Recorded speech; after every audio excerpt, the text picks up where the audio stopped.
Assalamualaikum warahmatullahi wabarakatuh. Anak-anak yang sangat Bapak banggakan, puji syukur mari kita panjatkan pada hari ini kita bisa melaksanakan pembelajaran. Shalawat dan salam semoga selalu tercurah limpahkan kepada Nabi besar Muhammad SAW. Mari kita awali pembelajaran ini dengan berdoa. Mari sejenak tundukkan kepala, berdoa mulai.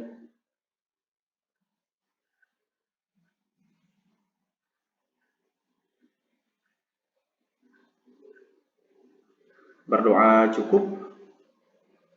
Anak-anak yang Bapak banggakan, geografi kelas 11 terbagi menjadi 7 bab, 4 bab di semester 1 dan 3 bab di semester kedua.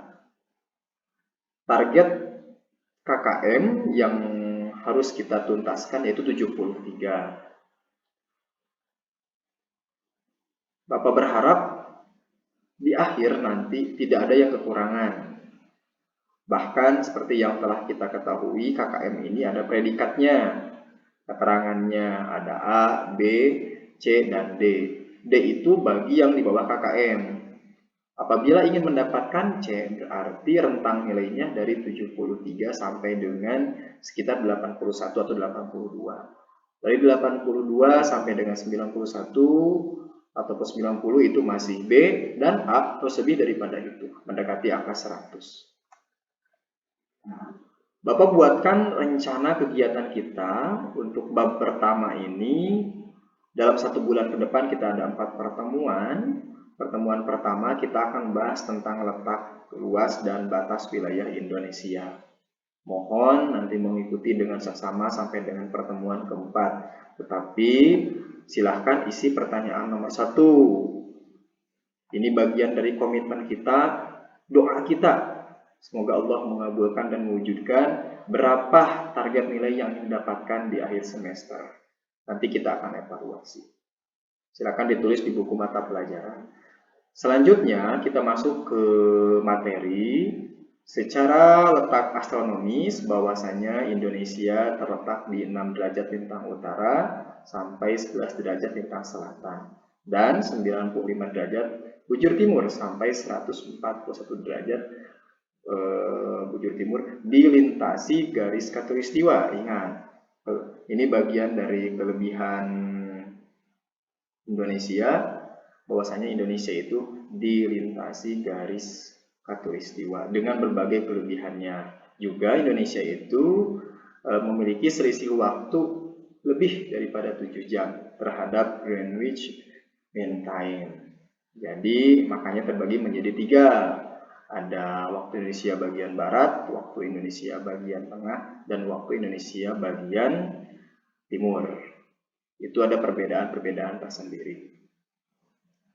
Dan untuk perbedaan ini, apabila di waktu Indonesia bagian barat plus 7, di waktu Indonesia bagian tengah berarti plus 8. Dan di Indonesia bagian timur berarti plus 9, seperti itu. Ini dari segi letak astronomis. Dari segi letak astronomis ini ada beberapa keuntungan atau dampak yang ditimbulkan. Bahwasanya karena Indonesia terletak di garis khatulistiwa, ini berpengaruh pada iklim yang ada di Indonesia. Iklimnya itu iklim tropis. Apa yang terjadi dengan iklim tropis? Indonesia memperoleh curah hujan yang tinggi sepanjang tahun. Indonesia juga memiliki suhu dan kelembaban udara yang tinggi. Kondisi iklim yang demikian inilah memungkinkan Indonesia memiliki banyak hutan yang lebat dan senantiasa hijau. Apabila dijaga, kalau tidak ya seperti yang kita ketahui, banyak hutan-hutan yang telah gundul ini. Mari kita kewajiban kita, tugas kita untuk menjaga sebutnya amanah yang telah Tuhan berikan untuk menjaga kelestarian alam yang ada di Indonesia. Selanjutnya ada soal, silakan. Apakah yang dimaksud dengan iklim tropis? Lalu apabila di kota Medan menunjukkan pukul 13 waktu Indonesia bagian barat, berapakah waktu yang ditunjukkan di kota Palu?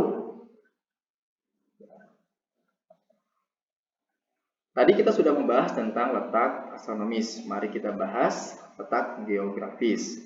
Secara geografis, Indonesia terletak di antara dua benua dan dua samudra. Seperti yang kita bisa pantau di peta, ini pun memiliki kelebihan dan kekurangan.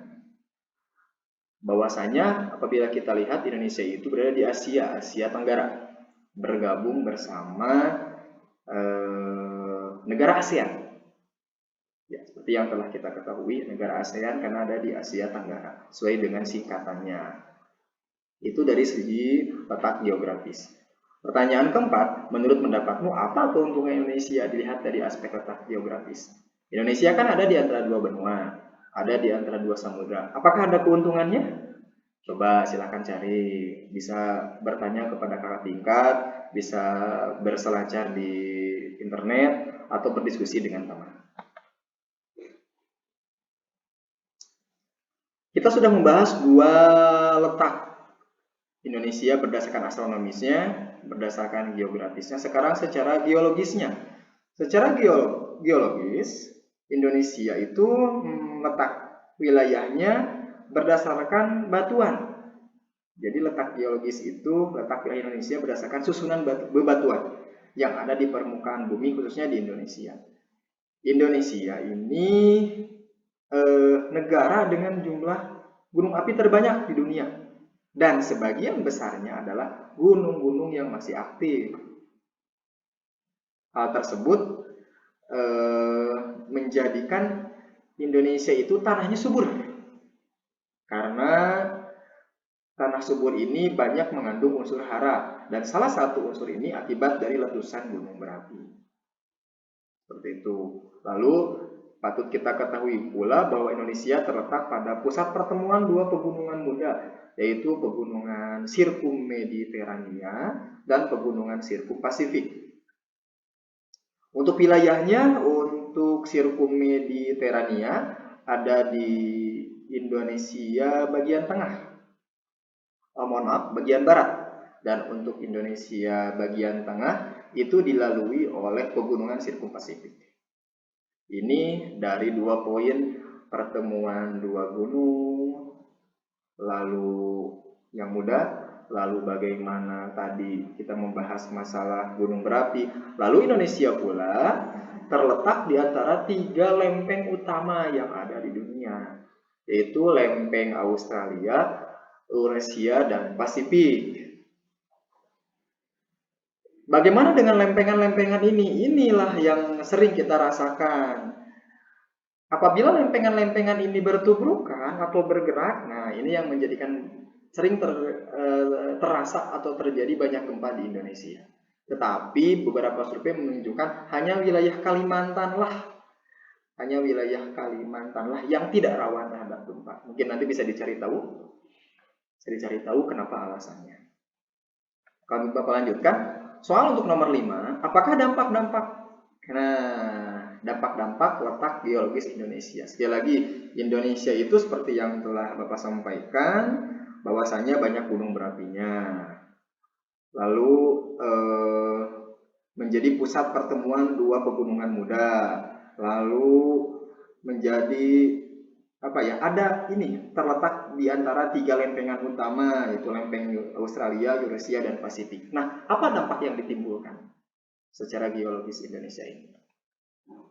Lalu bagaimana dengan luas Indonesia? Apakah dari segi daratannya, dari segi perairannya, ataupun udaranya? Nah, inilah luas Indonesia, anak-anak, sangat luas sekali. Bagaimana dari Sabang sampai Merauke yang berwarna merah sudah Bapak tandai, silakan bisa dipelajari. Dan untuk pertanyaan nomor 6, sebagai seorang pelajar, kontribusi apa yang dapat dilakukan untuk menjaga keutuhan NKRI? Sekali lagi, karena kita tergabung, kita bersatu berdasarkan ribuan pulau, ini harus kita jaga. Nah, kontribusi apa yang dapat dilakukan untuk menjaga keutuhan ini yang dapat dilakukan oleh seorang pelajar? Selanjutnya, kita akan lihat batas daratan. Batas daratan Indonesia itu berbeda dengan batas perairan. Untuk batas daratan, kita hanya berhubungan dengan berbatasan dengan 3 negara saja, Malaysia, Timur Leste dan Papua Nugini. Pertanyaannya adalah sebutkan nama pulau di Indonesia yang paling luas daratannya. Silahkan ditulis, jangan sampai jangan sampai salah pilih. Silahkan anak-anak pantau dulu petanya, lalu dilihat jumlah luas daratannya. Jangan hanya dilihat dari aspek petanya saja, juga boleh dicek luasnya satu persatu. Pulaunya ya disebutkan. Lalu bagaimana batas perairannya? Nah, untuk batas perairan di Indonesia, sebelumnya kita telah mengetahui, mudah-mudahan anak-anak telah membaca terkait Deklarasi Hukum di Indonesia tanggal 13 Desember 1957. Saat itu dipimpin oleh Insinyur Haji Juanda, makanya dikenal dengan nama Deklarasi Juanda. Ini di dalamnya memuat tentang wilayah perairan Indonesia secara konstitusi. Seperti itu. Nah, ini adalah wilayah perairannya. Ada wilayah teritorial sejauh 12 mil, ada tambahannya juga 12 mil jadi 24 mil, juga ada zona ekonomi eksklusif yang bisa kita cek jumlahnya. Dan disinilah ada hukum-hukum yang berlaku seperti itu. Nah, soal ini sebutkan laut terbesar yang ada di wilayah Indonesia. Oke, silakan sebutkan laut terbesar yang ada di wilayah Indonesia.